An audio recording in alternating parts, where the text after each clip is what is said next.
నేను ఈ మీటింగ్కు ఈ సమ్మేళనానికి వచ్చేటప్పుడు నా కొడుకు నన్ను ఒక ప్రశ్న వేసినాడు. ఎక్కడికి వెళ్తున్నావు నాన్న అని.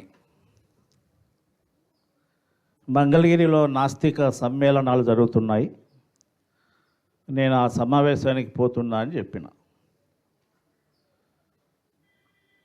మీరు కమ్యూనిస్టులు,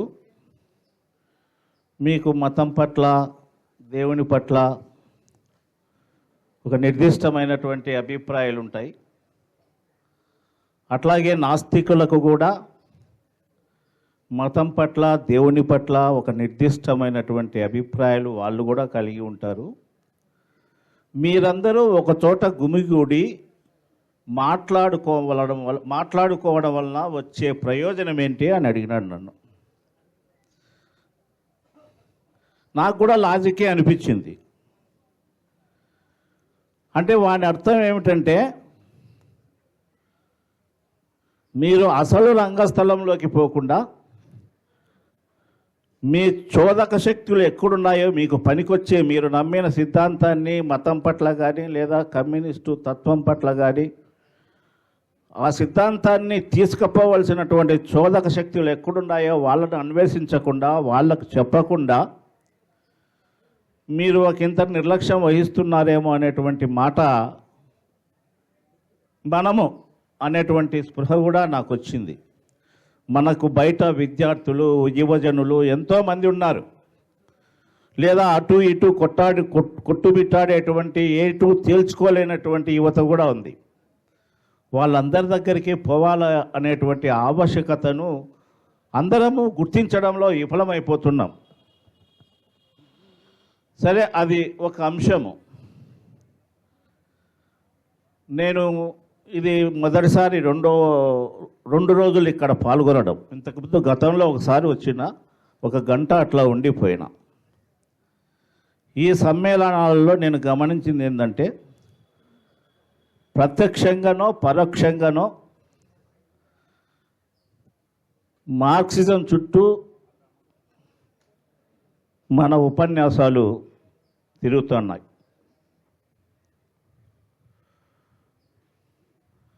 మతం గురించి మార్క్స్ ఏమనుకున్నాడు అన్నటువంటిది ఒకటి మనం తెలుసుకోవాల్సినటువంటి సందర్భం ఇది. ఎందుకంటే చాలామంది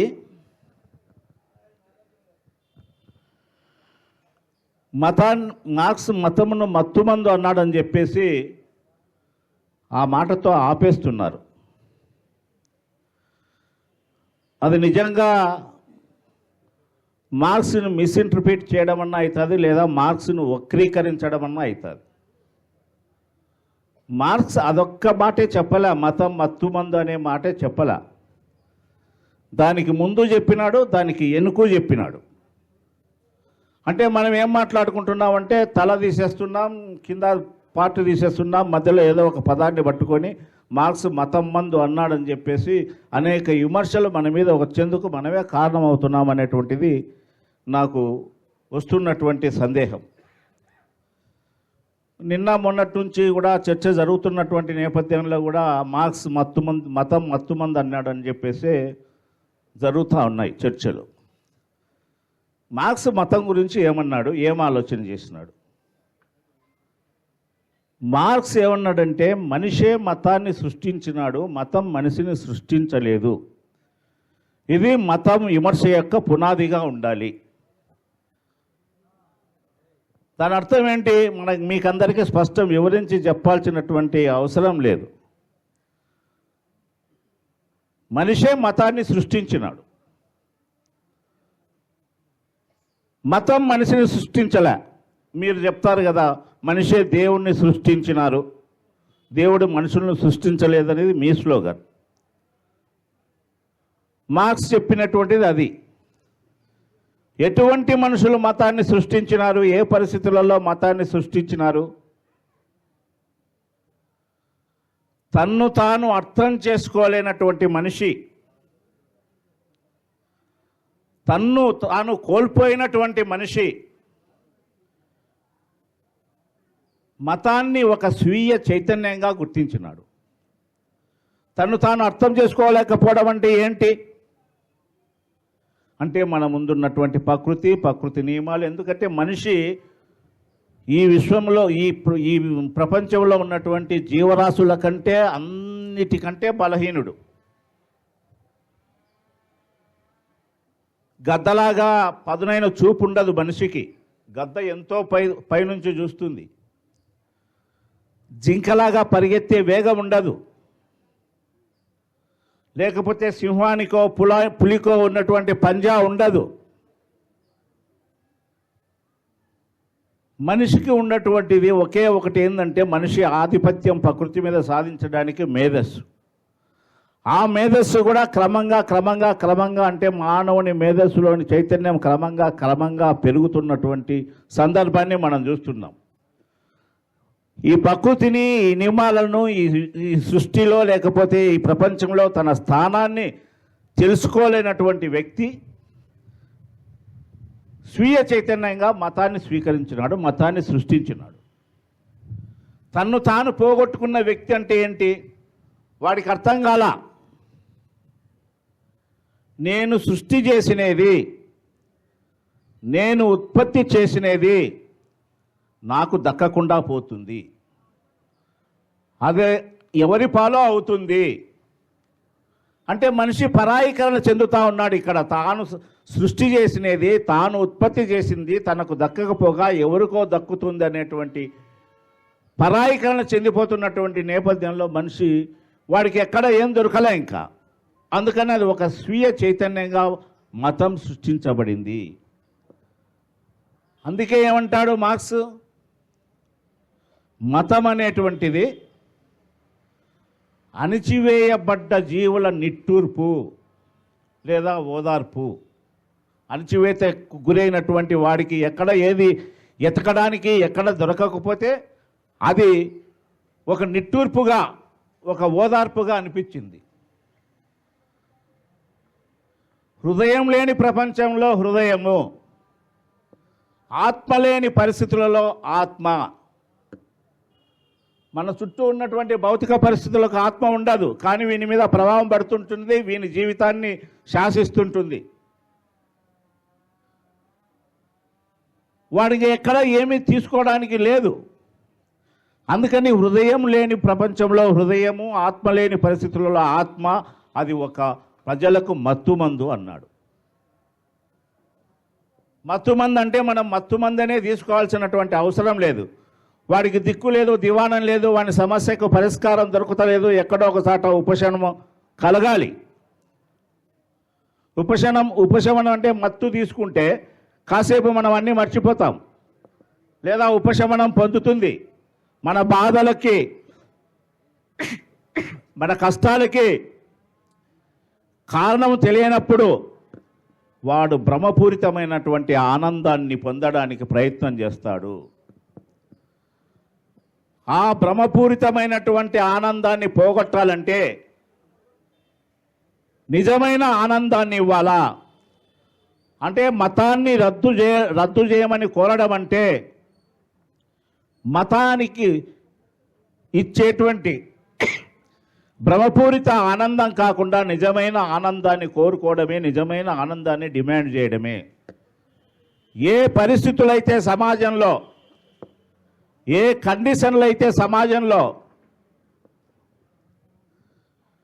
అట్లాంటి భ్రమపూరితమైనటువంటి ఆనందాన్ని జనింపజేస్తున్నాయో ఆ పరిస్థితులను మార్చడం ద్వారానే అతనికి నిజమైనటువంటి ఆనందం లభిస్తుంది.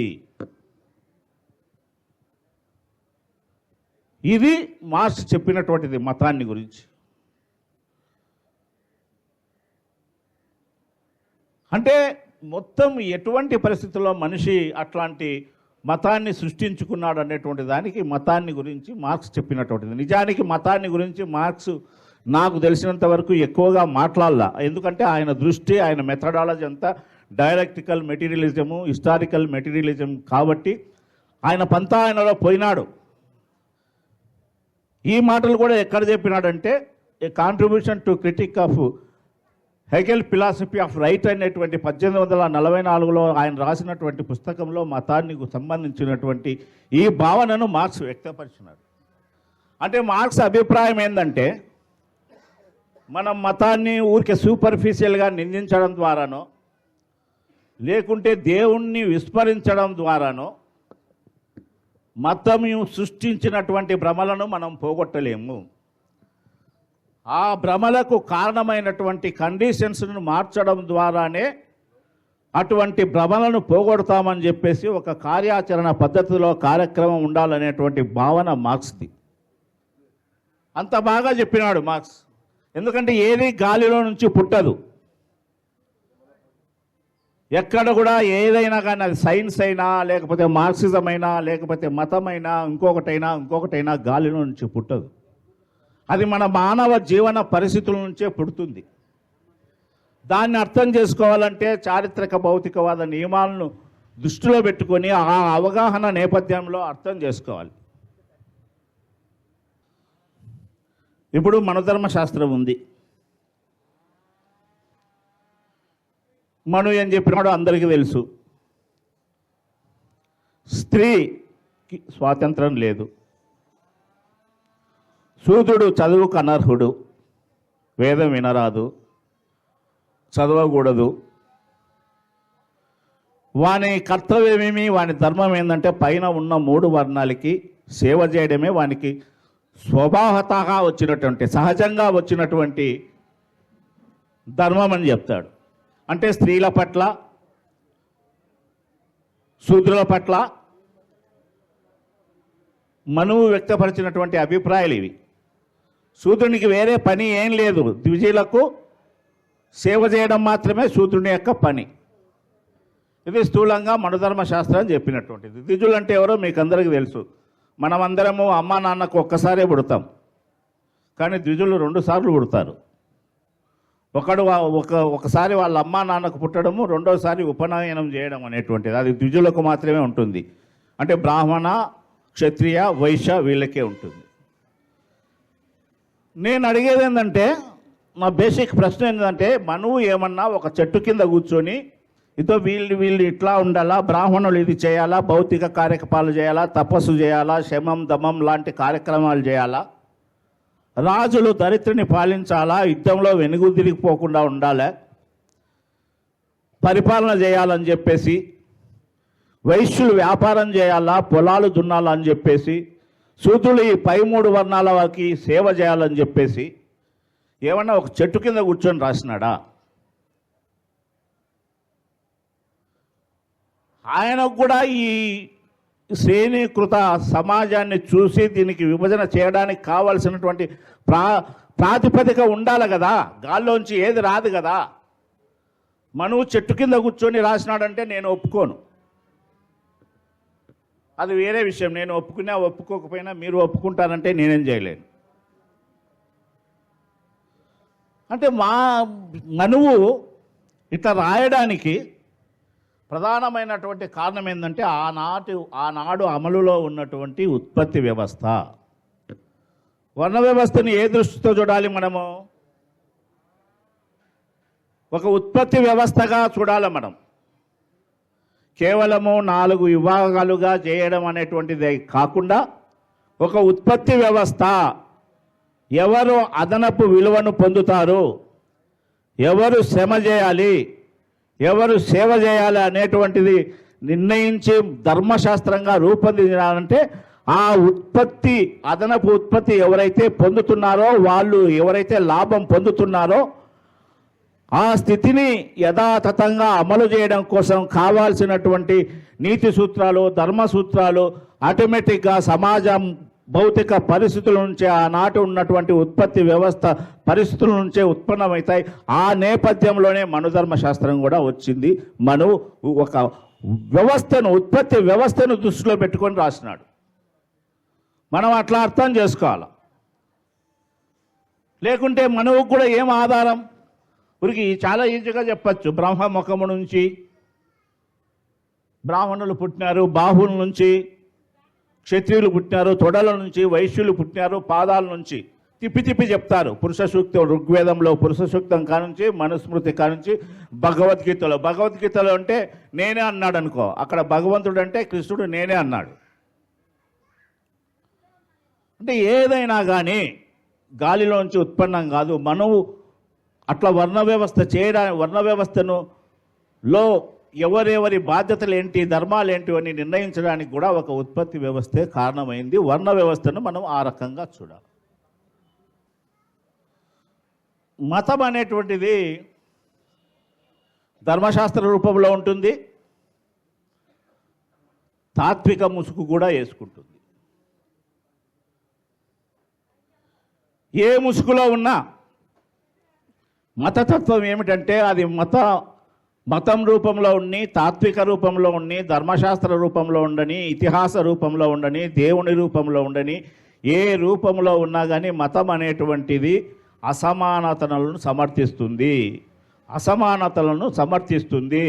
అసమానతలను యథాతథంగా ఉంచాలని చూస్తుంది. సారాంశంలో ఏంటంటే ఎవరైతే దోపిడీదారులు ఉన్నారో, ఎవరైతే శ్రమ ఫలాలను దోచుకుంటున్నారో వాళ్లకు ఒక భావజాలంగా మతం ఉంటుంది. అది తత్వశాస్త్ర ముసుగు కూడా వేసుకుంటుంది. మనము ఉదాహరణగా చెప్పుకోవాలంటే మనోధర్మశాస్త్రాన్ని మనము ధర్మశాస్త్రంగా పేర్కొంటే భగవద్గీతను తత్వశాస్త్రంగా కూడా పేర్కొంటున్నారు. శ్రీకృష్ణుడు చెప్పినాడని చెప్పేసి మహాభారతంలో ఈ వల్ల సైన్యము, ఆ వల్ల సైన్యము మధ్యలోకి వచ్చినారు. అర్జునుడు చూసినాడు, ఇట్లా నా బంధువులు, నా మిత్రులు, నా చిన్నాయనలు, నా పినతండ్రులు, నా పెద్దతండ్రులు, నా స్నేహితులు ఇంతమంది ఉన్నారు, ఇంతమందిని చంపి నేను యుద్ధం చేయాలన్నా బావా అని శ్రీకృష్ణుని అడుగుతారు. మనము ఒక రకంగా చూస్తే ఇది చాలా ఆశాస్పదం అనుకుంటాం. యుద్ధానికి పోయినారు, శంఖాలు పూరించినారు, ఇంకా యుద్ధం మొదలు పెట్టాలి, మధ్యలో పోయి అందరిని చూసి నేను యుద్ధం చేయనని అంటే ఈయన ఇంత ధర్మతత్వము, ఈ తత్వం బోధించేంత వరకు వాళ్ళు యుద్ధం చేయకుండా ఉన్నారంటే ఆశాస్పదం అనిపిస్తుంది. కానీ గీతాకారునికి ఒక స్పష్టమైనటువంటి పర్పస్ ఉంది. తాను ఏదో చెప్పాలనుకున్నాడు, యుద్ధాన్ని సాకుగా తీసుకున్నాడు. తాను చెప్పాలనుకున్నది వర్ణ వ్యవస్థను తిరిగి మనుధర్మశాస్త్ర రూపంలో కాకోకుండా శోభర్గా భక్తి రూపంలో, ధ్యాన రూపంలో, యోగ రూపంలో, స్థితప్రజ్ఞత రూపంలో, ఎన్ని రూపాలలో చెప్పాలో అన్ని రూపాలలో చెప్పడానికి గీత ప్రయత్నం చేసింది. వర్ణ వ్యవస్థను ఎందుకు కాపాడాలనుకున్నదంటే వర్ణ వ్యవస్థ యొక్క పునాదులు కదిలిపోతాయేమో అనేటువంటి భయం ఆనాడు ఉన్నటువంటి వర్ణ వ్యవస్థను కాపాడేటువంటి ధర్మశాస్త్రవేత్తలకు, లేకపోతే దాని నుంచి ప్రయోజనం పొందేటువంటి వాళ్లకు ఒక అనుమానము, భయం పట్టుకుంది. ఆ భయం ఎవరి వల్ల వచ్చింది? ఆ భయం ఎవరి వల్ల వచ్చిందంటే బుద్ధిని వలన వచ్చింది, లోకాయతుల వలన వచ్చింది. ఏదైతే వర్ణధర్మం చెప్తుందో ఆ వర్ణధర్మానికి, లేకపోతే కర్మకాండాలకు, యజ్ఞయాగాలకు వ్యతిరేకంగా లోకాయుతుడు బుద్ధుడు చేసినాడు. కాబట్టి ఇది ఎక్కడ శిథిలం అయిపోతుందో అని చెప్పేసి యుద్ధం సాకుతో గీతాకారుడు అటు తిప్పి చేస్తాడు. ఎందుకంటే చాలా మనల్ని ఈడ్చుకొని పోయేటట్టు ఉంటుంది, లాజికల్గా ఆలోచన చేసే పిచ్చి పడుతుంది. యుద్ధంలో నిలబడుకుంటాడు, నేను యుద్ధం చేయనంటాడు అర్జునుడు. ఏం చెప్తాడు కృష్ణుడు? నైనా నువ్వు యుద్ధం చేయాలా, నువ్వు క్షత్రియుని, నీది క్షత్రియ ధర్మం అంటాడు. ఇంకా ఏం చెప్తాడంటే చచ్చేదెవరు, చంపేదెవరు, చచ్చేది నేనే, చంపేది నేనే. ఇదెక్కడి మాయరోగం? ఎట్లా అర్థమవుతుంది? ఎవడో ఒకటి చంపబడాలా, ఎవడో ఒకటి చంపాలా. కానీ కృష్ణుడు ఏమంటున్నాడు? చంపేదెవరు, చచ్చేదెవరు, నేనే చంపేది, నేనే చచ్చేది. అర్జునునికి సందేహం రాలా, చంపేదెవరు, చచ్చేదెవరు అన్నప్పుడు యుద్ధం ఎందుకు చేయాలా? యుద్ధం అసంగతం కదా, యుద్ధం అప్రస్తుతం కదా అని అర్జునుడు అడగనీయలా గీతాకారుడు. అర్జునుడు అడగలేదనుకుంటే గీతాకారుడు అడగనీయలే. అంటే దానికి ఒక మాట చెప్పినాడు, ఈ శరీరమే సచ్చేది, దేహం చస్తుంది, ఆత్మ చావదు. అంటే దేహానికి విలువ లేదు. పోనీ ఆత్మనైనా దేహాన్నైనా వెంటనే ఎందుకు చంపాలి? ఆత్మ చావనప్పుడు అసలు యుద్ధమే ఎందుకు? దానికి ఆయన చెప్పడం ఈయన వినడం అంతేగాని లాజికల్ కన్క్లూజన్ కోసం అర్జునుడు కూడా ప్రయత్నం చేయడు. ప్రయత్నం చేసుకుంటూ ఆయన చెప్పుకుంటూ పోతుంటాడు, ఈయన వింటూ ఉంటాడు. అక్కడక్కడ ఏదైనా సందేహం వస్తే అడుగుతూ ఉంటాడు. నిజంగా అసంగతమే కదా, యుద్ధం ఎందుకు? ప్రలోభ పెడతాడు, నువ్వు క్షత్రునివి, నీ ధర్మం నువ్వు పాటించు అర్జున, నువ్వు ఇప్పుడు యుద్ధం చేయకపోతే చూడు అక్కడ మహారథులు అందరూ ఉన్నారు, మహా సైన్యం ఉంది, ప్రజలు బయట నుంచి చూస్తుంటారు, నేను పిరికిపాడంటారు, చిరకాలం నువ్వు అపఖ్యాతి పాలవుతావు, నువ్వు పోయినా కానీ మరణించినా కానీ నీకు ప్రాప్తం దొరకదు, నువ్వు యుద్ధం చేయాల్సిందే, ఇది నీ ధర్మం అంటే ఆడ ధర్మం స్థాపన చేస్తున్నాడు. క్షత్రియుని ధర్మం ఏంది? యుద్ధం చేయట, రాజ్యం చేయట అని. దీన్ని మనం అదే శూద్రులకు వర్తిస్తే శూద్రుని ధర్మం ఏంది అంటే ఇండైరెక్ట్గా చెప్తున్నాడు. శూద్రుని ధర్మం ఏంది? పై 3 వర్ణాలకు సేవ చేయడం. అంటే క్షత్రియ ధర్మం నువ్వు చేస్తే ముందు ఒక మాట చెప్పిస్తాడు, యుద్ధం చేస్తే వర్ణ సంకరం జరిగిపోతుంది అని. ఆ భయం పట్టుకుంది. వర్ణ సంకరం అంటే ఏంది? 4 వర్ణాలు ఎక్కడ చెదిరిపోతాయో అన్నాడు. నువ్వు యుద్ధం చేస్తే వర్ణధర్మం నిలబడుతుంది. ఎందుకంటే నీ ధర్మం క్షత్రియుని కాబట్టి నీ ధర్మం యుద్ధం చేయాల్సినటువంటి. యుద్ధం చేస్తే నీ ధర్మాన్ని నిలబెట్టినటువంటి వాడు. దాన్ని తిరగదిప్పి మనం శూద్రుని దగ్గరకు వస్తే శూద్రుని ధర్మం ఏంది? పై 3 వర్ణాలని సేవ చేయడం. అంటే ఒకసాట ప్రతిపాదన ఒకటి చేస్తాడు, ఇంకొక సాట నొక్కింపు, ఒత్తింపు, ఒత్తిడి ఇంకొక సాట ఉంటుంది. అట్లా మాయ చేస్తుంది గీత. మాయ చేస్తుంది. సగము అబద్ధము, సగము నిజము చెప్తుంది. సూటిగా ఇక్కడ చెప్పదు. నిష్కామ కర్మ చేయంటుంది. నిష్కామ కర్మ ఎట్లా చేస్తారు? చేయంటుంది గీత. ఫలితం లేకుండా పని చేయడం ఏంటి? పోనీ ఆ మాట మీద నిలబడినాడా? కృష్ణుడైనా నిలబడినాడా? లేదు. ఎంతకు చెప్పకపోతే నువ్వు యుద్ధం చేయాల్సినటువంటి పని ఉంది, నిష్కామ కర్మతో చేయని చెప్పినా చూసినా స్థితప్రజ్ఞుని లక్షణాలన్నీ చెప్పినా గీతలో లాస్ట్కి ఏమంటాడంటే నువ్వు పిచ్చి నీకు ముదిరిపోయింది, నువ్వు యుద్ధం చేస్తే రాజ్యం వస్తుంది, యుద్ధంలో మరణిస్తే స్వర్గం ప్రాప్తిస్తుంది, ఇక్కడ రాజ్యభోగం పొందుతావు, నువ్వు యుద్ధం చేస్తే అక్కడ స్వర్గం పోతావు, అక్కడ కూడా రంభ, ఉర్వశి, మేనక, తిలోత్తమ ఇలాంటి అప్సరసలందరూ ఉంటారు, వాళ్ళతో యూ కెన్ ఎంజాయ్ అనొచ్చు అంటాడు. అంటే ఇక్కడ ప్రలోభం పెట్టినట్టే కదా. అదే నిష్కామ కర్మకి శూద్రుల దగ్గరికి తీసుకొచ్చేది ఏం చేస్తాడు? వాళ్ళైతే నిష్కామ కర్మ ఫలితం లేకుండానే, ఫలం ఆశించకుండానే శూద్రులు కర్మ చేయాలి. దోషమున్నా సరే స్వధర్మమే ఆచరించాలి. ఎంత మంచిదైనా సరే పరధర్మం ఆచరించకూడదు. అంటే ఎటు తిరిగి వర్ణ వ్యవస్థనే బోధిస్తాడు, దాని కర్మ సిద్ధాంతాన్ని కూడా ప్రకటిస్తాడు, బోధిస్తాడు. సగం అబద్ధం, సగం సత్యం. ఏం చెప్తాడు? జాతస్య హి ధ్రువ మృత్యు ధ్రువం జన్మ మృతస్య చ. పుట్టినవాడు మరణించక తప్పదు, మరణించిన వాడు పుట్టుక తప్పదు.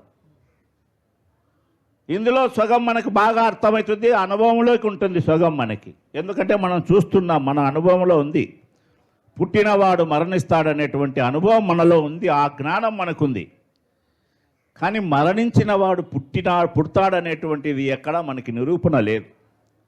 అంటే ఒక తర్కానికి నిలబడింది, ఒక నిరూపణ లేనటువంటి అంశాన్ని ఒక వాస్తవ అంశానికి జోడించి చెప్పడం. అట్లాగే ఈ శరీరం అంతరించిపోతుంది, నువ్వు బాధపడుతున్నావు, ఇది అంతరించిపోయే శరీరం, ఇది శిథిలమైపోతుంది, దీనికి బాల్యము, కౌమార్యము, యవ్వనము, తర్వాత వృద్ధాప్యము వస్తాయి, తర్వాత దేహాంతర ప్రాప్తి ఉంటుంది. నువ్వు ఎట్లయితే చినిగిపోయిన చొక్కాను వదిలిపెట్టి కొత్త చొక్కాను ధరిస్తావో ఆత్మ అట్లా కొత్త శరీరాన్ని ధరిస్తుంది అని చెప్తాడు. ఇందులో కూడా సగం నిజం ఉంది, సగం అబద్ధం ఉంది. మనకు బాల్యం ఉంటుంది, మనకు యవ్వనం ఉంటుంది, మనకు వృద్ధాప్యము ఉంటుంది, తర్వాత మరణిస్తాం. కానీ ఈయనేం చెప్తాడు? దేహాంతర ప్రాప్తి కలుగుతుంది. అంటే ఈ దేహం నశించిపోయి ఈ దేహం నువ్వు చొక్కా మార్చినట్టు ఇంకొక ఈ ఆత్మ నువ్వు చొక్కా మార్చినట్టు ఇంకొక దేహాన్ని ధరిస్తుంది. ఇదైనా ఎందుకు ధరించాలా? ఎందుకు ధరించాలంటే కర్మ సిద్ధాంతాన్ని దానికి జోడించినారు. ఇంకొక శరీరం లేకపోతే కర్మ చేయదు. ఈ జన్మలో అంటే ఇప్పుడు శరీరం చేసేటువంటి ధర్మాన్ని ఆత్మ కూడా ఒకవైపు ఏమో ఆత్మను ఇది అమ్ముతో దిగదు, గాలికి ఎగిరిపోదు, నీటికి తడవదు, ఎండకు ఎండదు, అగ్నికి మండదు అని ఏంటో మాట్లాడిన తర్వాత కూడా మళ్ళీ శరీరానికే ప్రాధాన్యత ఇస్తాడు. ఈ ఆత్మ ఇంకొక శరీరాన్ని ఎందుకు ధరించాలా అంటే ఈ జన్మలో నువ్వు చేసుకున్నటువంటి కర్మ ఫలితాలను పట్టి నీకు ఇంకొక శరీరం దొరుకుతుంది. ఆ శరీరంలో నువ్వు ఈ జన్మలో మంచి కర్మలు చేస్తే వచ్చే జన్మలో నీ శరీరం ఒక ఉన్నతమైనటువంటి శ్రేణిలో ఉన్నటువంటి శరీరంలోకి నీది పోతుంది, నీ ఆత్మ పోతుందని చెప్పడమే. అంటే ఇప్పుడు ఏం ధర్మం చేయాలా? నువ్వు రాజు కాబట్టి రాజధర్మం చెయ్యి, శూద్రుడు కాబట్టి శూద్రుడి ధర్మం చేస్తాడు, వైశ్యుడు కాబట్టి వైశ్య ధర్మం చేస్తాడు. అంటే దానికి మళ్ళా కర్మ సిద్ధాంతం జోడిస్తారు. అంటే మతం ఎక్కడ ఉన్నా కానీ దోపిడీని సమర్థిస్తుంది. మతతత్వం అంటే అది ఎంత మానవీయ రూపంలో ఉన్నా ఉండని, అది ఎంత శాంతిని బోధించని, అది ఎంత మొత్తం ఈ వసుదైక కుటుంబం అని చెప్పని, ఈ ప్రపంచమంతా ఒకే కుటుంబం అని చెప్పని, అందరిని మేలు కాంచేటట్టు మాట్లాడని, కానీ అంతిమ సారంలో దోపిడీని వివక్షను సమర్థిస్తుంది. మనుశాస్త్రం ఏం చెప్పిందో గీత అదే తిప్పి తిప్పి చెబుతుంది. అంటే ధర్మశాస్త్రం కానీ గీత కానీ మతం ముసుగులో ఏదైనా మతం తత్వం ముసుగేసుకున్నా, ధర్మశాస్త్రం ముసుగేసుకున్నా, చట్టం ముసుగేసుకున్నా అది దోపిడీని, ఇన్ఈక్వాలిటీస్ని సమర్థిస్తుంది అనేటువంటిది మతంలో ఉండేటువంటి తత్వం. దీన్ని ఆ పద్ధతిలో అంతకుముందే చెప్పినాడు. అసలు దీన్ని పోగొట్టాలంటే ఏంటి అంటే ఏ భ్రమలైతే సృష్టించుందో ఆ పరిస్థితులను రద్దు చేయడమే. ఆ రద్దు చేసేదానికి మనం ప్రయత్నించడమే. వివక్ష ఎన్ని చోట్లైనా ఉంటుంది. భారతదేశంలో మహాభారతంలో ఒక కథ ఉంది వివక్షకు సంబంధించి. అంటే కశ్యప ప్రజాపతికి 2 భార్యలు ఉంటారు.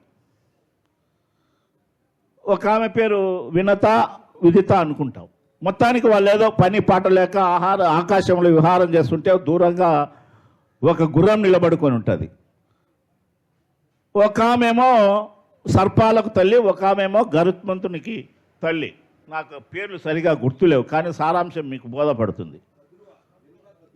వినుతాకద్రువ లేదు, తెల్లగా ఉందంటే ఆమె సవితి కాబట్టి ఆమె నల్లగా ఉందంటుంది. కానీ నల్లగా ఉందని చెప్పిన ఆమెకు మాత్రం అది తెల్లగా ఉందని తెలుసు. దిగులు పడతా కూర్చుంటుంది. తన సంతానం వస్తుంది, సర్పాలు ఏంటి అని.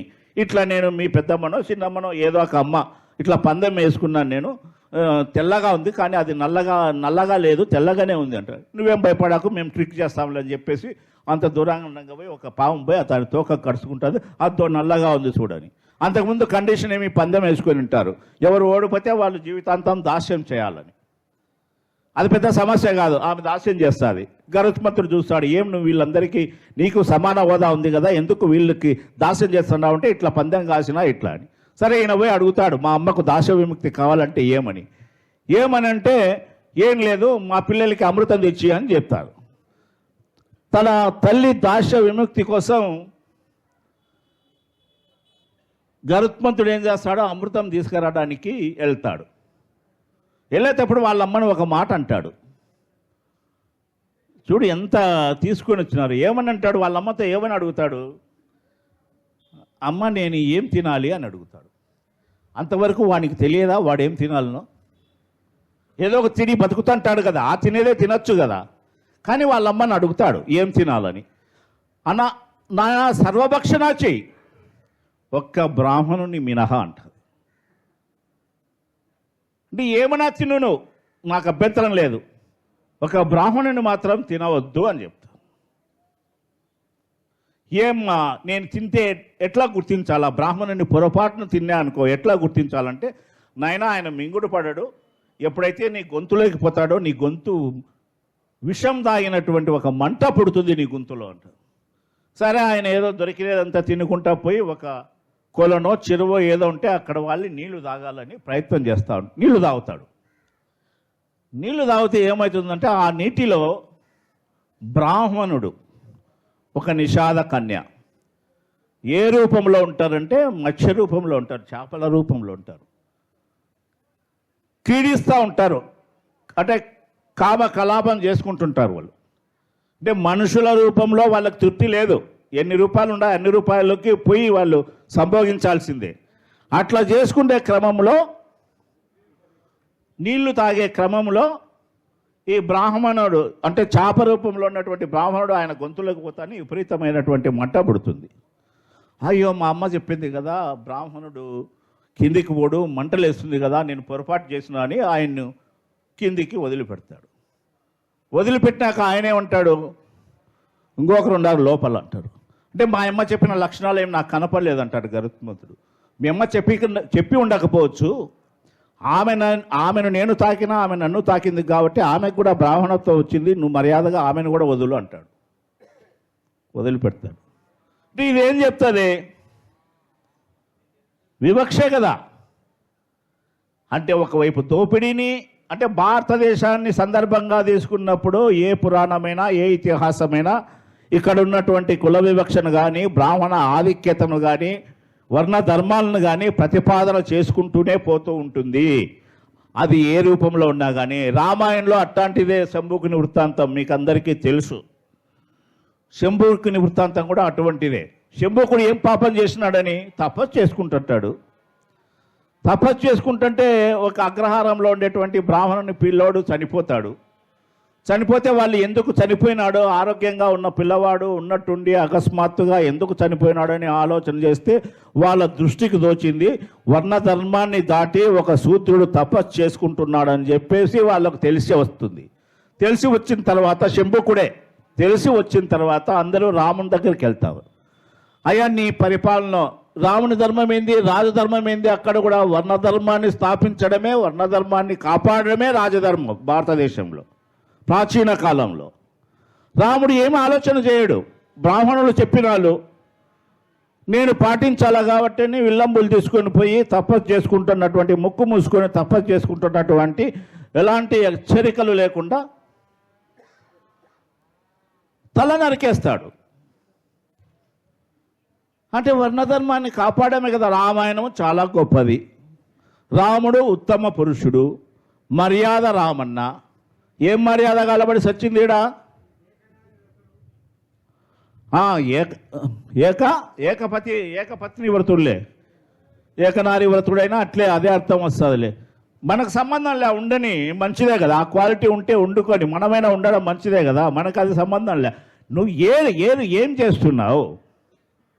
ఎవరిని ఏం చేస్తున్నావు నువ్వు? ఎందుకు రావణుడు రాక్షసుడు పాట పాడినారు, రావణాసురుడు రాక్షసుడు ఎందుకైనాడు? అతను చేసినటువంటి తప్పేంది? పోనీ నీ రామాయణంలో ఉన్న, వాల్మీకి రామాయణంలో ఉన్న రావణాసురుడు చేసిన తప్పేంటో ఏం చేసి చెప్పినావు? నువ్వు చెప్పేదంతా ఏంది? యజ్ఞయాగాదులను ఆటంకం కల్పిస్తున్నాడు. నీ యజ్ఞం అంటే ఏంది? పశువులను బలించడమే. మీ నాయన కూడా చేసినాడు అదే యాగం. ఆయనకు సంతానం లేకపోతే అశ్వమేధ యాగం చేసి తర్వాత పుత్రకామేష్టి యాగం చేస్తే ఆయన ఏదో పాయసం ఇస్తే ఆ పాయసాన్ని మింగి వీళ్ళు పుట్టినారు. రాముడు, లక్ష్మణుడు, భరతుడు, శత్రుఘ్నుడు. మరి నీ జీవం పర్యావరణ దెబ్బతింటుంది. మీరు అడవిలో గాలబడి సచ్చి ఉన్నారు, యజ్ఞాలు చేసుకుంటా, యాగాలు చేసుకుంటా, జంతువులన్నీ బలిస్తూ ఉంటే ఎట్లయితుందని మందలించినాడు, వీలైతే నివారించినాడు. తప్పే ఉంది అక్కడ? ఏమన్నా మీరన్నా చెప్పినారు? ఏం చెప్తారు? సీతను అపహరించినాడు. ఎందుకు అపహరించినాడు? శూర్పణఖ పోయింది, కోరిక కలిగింది. రాముని అందం చూసి, ఆ నల్ల మొహాన్ని చూసి మీకు కోరిక కలిగింది, వ్యక్తం చేసింది. మందలించచ్చు, తప్పుమ్మా, నేను ఏకపత్ని వతుణ్ణి, నాకు వేరే వాళ్ళతో కుదరదు అని చెప్పి ఏదో పంపించచ్చు. ఏదో ముక్కు చెవులు కోసి ఎందుకు పంపించాలా? అంటే నీకు స్త్రీ పట్ల ఏం గౌరవం ఉన్నట్టు? రాముని కంటే రావణాసునికే ఎక్కువ గౌరవం ఉంది. రాముడు సీతను తగల్లా, రావణాసురుడు సీతను తగల్లా. ఈయన ముక్కు చెవులు కోసి పంపించినాడు. మళ్ళా తిరిగి వచ్చేటప్పుడు ఊరికైనా తెచ్చుకోవాలి ఆయన. అగ్నిలో దూకమంటాడు, నీ పాతివ్రత్యం రుజువు చేసుకో అంటాడు. అంటే ఎంత స్త్రీ వివక్షత, ఎంత అంటే మనుస్మృతిలో ఏం చెప్పినారో, స్త్రీకి స్వాతంత్రం లేదు, స్త్రీతో స్నేహితం చేయరాదు, తోడేలు లాంటిది స్త్రీ, దాని బుద్ధి తోడేలు లాంటిది, విద్యకు అర్హురాలు కాదు, ఏది చెప్పినాడో అవే ఈ ఇతిహాసాలలో, గొప్ప ఇతిహాసాల దానిలో స్త్రీ పట్ల వివక్ష చూపినారు. ఎవరైతే బ్రాహ్మణ ఆధిక్యతను